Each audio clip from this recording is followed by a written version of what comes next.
Nation human right council के अंदर बवाल खड़ा हो गया है। चीन के ऑफिशियल और चीन के एम्बेसडर जो यूनाइटेड नेशन के अंदर हैं, चेन शू, उन्होंने यूएनएचआरसी की काउंसिल के अंदर आज बवाल खड़ा कर दिया है। दरअसल अफगानिस्तान के इशू को लेकर यहां पर मीटिंग हो रही थी और चाइना ने इकलौते ही नाटो की फोर्सेस और अमेरिका, ब्रिटेन और यहां पर कहा है कि डेमोक्रेसी और ह्यूमन राइट के नाम पर अमेरिका जिस तरीके से 20 साल पहले अफगानिस्तान के अंदर घुसा था, उसी घुसने के कारण उसने जो ह्यूमन राइट के वायलेशन किए हैं उसकी जांच ह्यूमन राइट काउंसिल को आज बिठानी चाहिए। हालांकि चाइना इतना बड़ा क्लेम कर रहा है तो कोई प्रूफ तो उसे देने चाहिए कि आखिरकार वो ये बातें किसके बेस पर कह रहा है। तो इसी के चलते चाइना ने कहा कि जो विकीलीक्स के डॉक्यूमेंट सामने आए थे 2010 के अंदर, अफगान वार लॉग्स लीक, उसके अंदर के इस डॉक्यूमेंट के तहत आज जांच बिठानी चाहिए यूएनएचआरसी के काउंसिल को,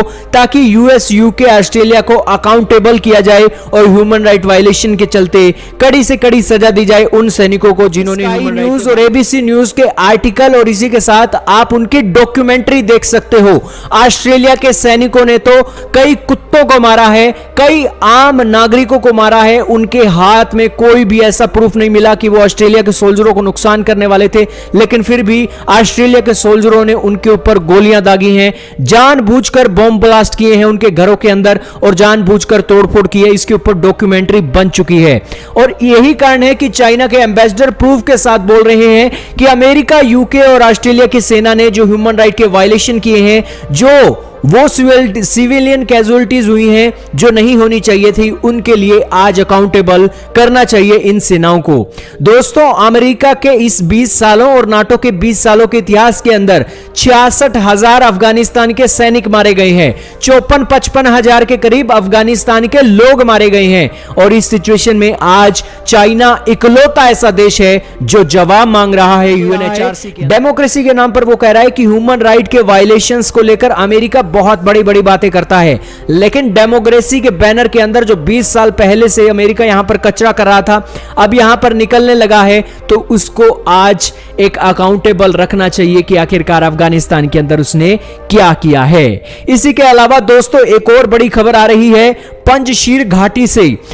रशिया के जो ऑफिशियल एम्बेसडर हैं उनका कहना है कि हम बीच में नहीं आएंगे, जो भी इशू है पंजशीर घाटी का और इसी के साथ तालिबान के लड़ाकों का, वो अपने आप ही देख ले, अपने आप ही सलट ले, हम बीच में नहीं आएंगे। ना ही हम पंजशीर के लड़ाकों के साथ हैं और ना ही तालिबान के लड़ाकों के साथ हैं। आपके लिए यहां पर क्लियर कर दें कि रशिया ना तो पंजशीर के लड़ाकों के साथ बात कर रहा है और ना ही तालिबान के लड़ाकों के साथ बात कर रहा है किसी तरीके के मीडिएशन के रोल को प्ले करने के लिए। हालांकि ये बातें क्रेमलिन के स्पोक्स पर्सन ने बोली हैं और ये ऑफिशियल आर्टिकल आप स्क्रीन पर देख ही रहे हैं। क्या कहना चाहेंगे